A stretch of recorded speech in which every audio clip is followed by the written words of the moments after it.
Stalin's plan to destroy Moscow was never implemented. On the 2nd of October 1941, German Army Group Center launched a powerful strategic offensive, codenamed Operation Typhoon, to capture Moscow. Soviet leaders certainly hoped for the best but also prepared for the worst. The Central Committee of the Communist Party, the big bosses, most ministries and foreign embassies were evacuated from the capital and relocated further to the east.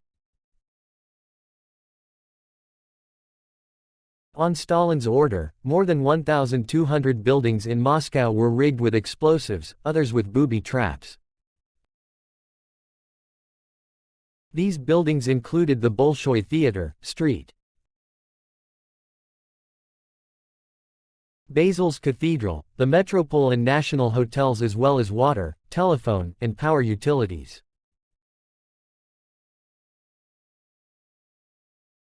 Should German Army Group Center break through the last defensive line and enter Moscow, all of these buildings were to be blown up to prevent them from falling into enemy hands.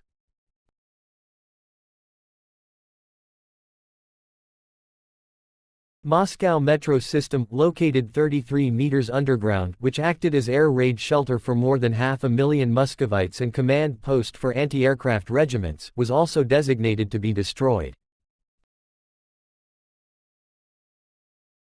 After brutal, unrelenting assaults, German Army Group Center came within 15 miles of the capital center. Its vanguard troops could see the spires of the Kremlin towers through their binoculars. But they could advance no further. It would prove to be the high water mark of the German invasion. German Army Group Center never did enter downtown Moscow.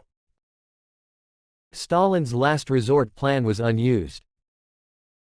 Actually saying, German Army Group Center never entered downtown Moscow, is not entirely accurate.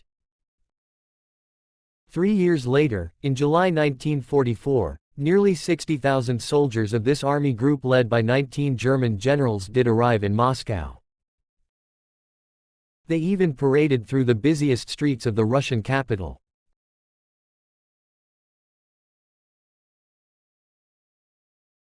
Unfortunately, they did not arrive as conquerors, they were prisoners of war captured in Operation Bagration, the massive Soviet summer offensive of 1944 in Byelorussia, which led to the total destruction of German Army Group Center.